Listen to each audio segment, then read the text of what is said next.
নওয়াপুর গ্রামে এক চাষির ঘরে মিনু নামে এক ছাগল ছিল। ওর 3টি বাচ্চা ছিল। বাচ্চাদের নিয়ে ও খুব টেনশনে থাকতো, কেননা গ্রামের সীমানাতেই একটি ঘন জঙ্গল ছিল। ওর ভয় হতো কখন না জানি খেলতে খেলতে ওরা জঙ্গলে চলে যাবে আর বন্য পশুর শিকার হয়ে যাবে। এই ব্যাপারে চিন্তিত ছাগল সব সময় বাচ্চাদের গাইড করত যে কখনো যেন ওই জঙ্গলের দিকে না যাওয়া হয়।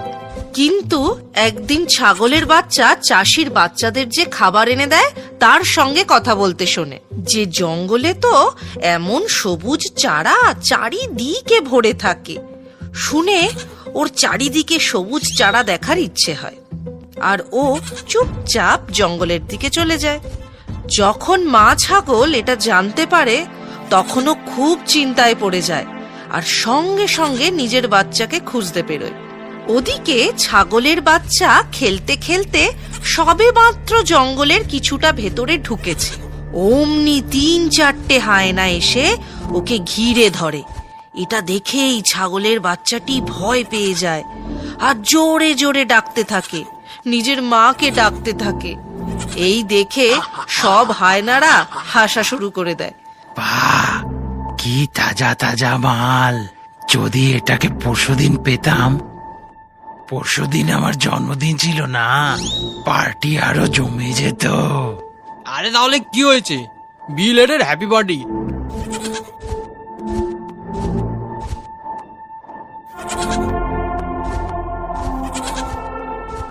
ভাই, আমার মনে হয় এবার বিলেটেড পার্টিটা আমাদের দারুণ জমে যাবে।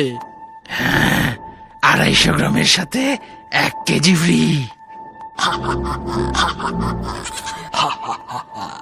হ্যাঁ, থাক থাক, এত হাসিস না, নালে সিংহ রাজা এসে তোদেরকে মেরে খেয়ে ফেলবে। সিংহ রাজা কেন? তোমার কি মনে হয় আমি একে এখানে ছেড়ে কেন গেছিলাম জানো? কেননা সিংহ মহারাজ হুকুম দিয়েছিল যে আমি আমার বাচ্চাকে নিয়ে এখান থেকে না যাই যতক্ষণ না সিংহ মহারাজ আসে।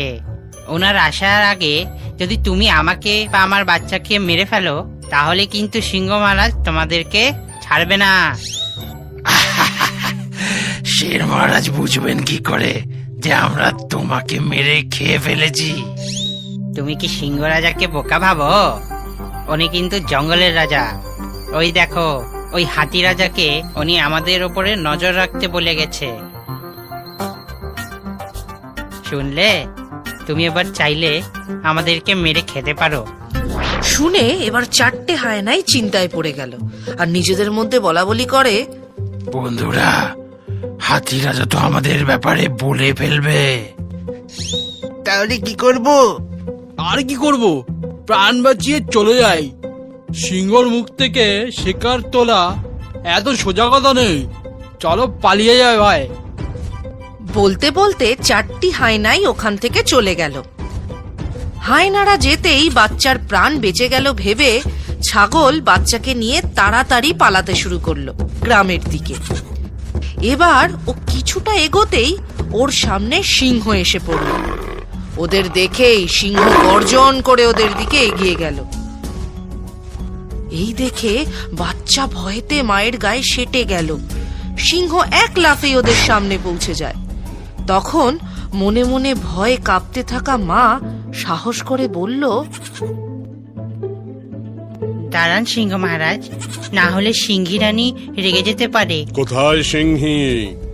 তুমি ছাগল হয়ে নিজেকে সিংহী ভাবছো? না, আমি আপনার রানীর কথা বলছি। আমার সিংহী? হ্যাঁ, আপনি কি ভাবছেন আমি আমার বাচ্চাকে নিয়ে এই গভীর জঙ্গলে পিকনিক করতে এসেছি? না, আমাকে সিংহী রানী ধরে ফেলেছিল আর বলল যতক্ষণ না আমি ফিরে আসি তুমি এইখান থেকে যাবে না। আজ আমি আমার স্বামীর জন্য তোমাকে আর তোমার বাচ্চা দুজনকেই নিয়ে যাব। আমি কি করে বিশ্বাস করি? ঠিক আছে, তাহলে সিংহী মহারানীর রাগ হলে আপনাকেই সামলাতে হবে। তখন কিন্তু বলবেন না যে আমি কিছু বলিনি।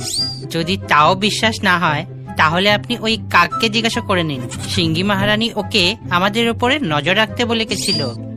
যদি আমাদের সাথে কিছু ঘটে, কাক কিন্তু সিংহী মহারানীকে বলে দেবে, আর সিংহী মহারানী ওকে ছাড়বে না।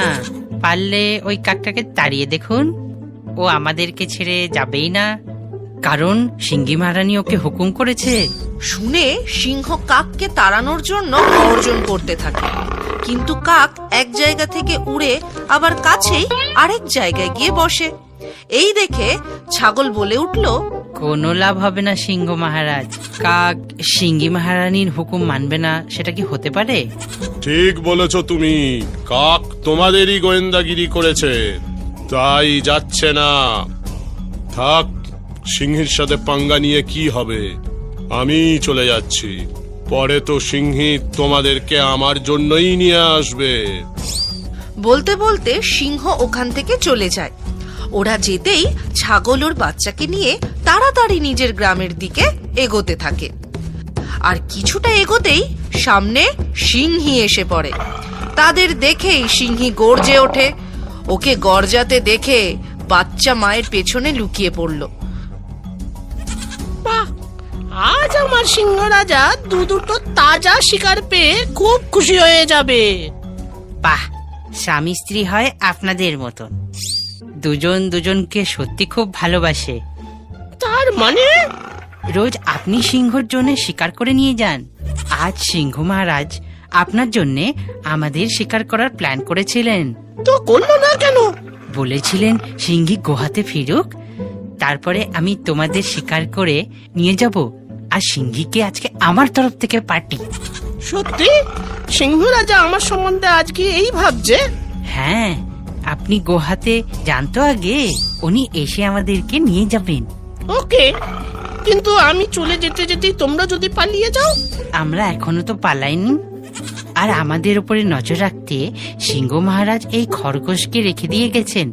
আমি যেখানে যেখানে যাব, এই খরগোশ আমার পিছনে পিছনে আসবে আর সিংহ মহারাজকে সব বলে দেবে। বলো খরগোশ। দেখলেন, আমার কথা শুনে ওর কান খাড়া হয়ে গেল। ওর কিন্তু চোখ আমার দিকেই। হ্যাঁ, আমি এক্ষুনি গিয়ে সিংহ রাজাকে পাঠিয়ে দিচ্ছি। বলে সিংহী ওখান থেকে চলে যায়।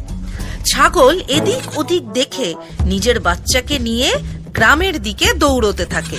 দৌড়নের সময় পিছন ফিরে একবারও তাকায়নি, আর সোজা চাষির উঠোনে বানানো নিজেদের খুঁটির কাছে পৌঁছে নিঃশ্বাস নিল। বাকি বাচ্চারাও নিজের মা আর ভাইকে দেখে খুশি হলো। মা, তুমি তো জঙ্গলে গেছিলে, আমরা ভয় পেয়ে গেছিলাম যদি কোনো হিংস্র পশু ধরতো। মানে ধরে নিয়েছিল হায়না, সিংহ আর সিংহী, কিন্তু মা আমাকে ওদের থেকে বাঁচিয়ে নিল। কি করে? মা ওদের সাথে লড়লো কি করে?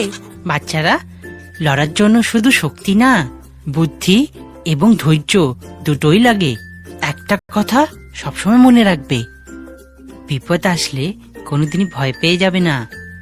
ধৈর্য, সময় এবং বুদ্ধি নিয়ে কাজ করে যাবে।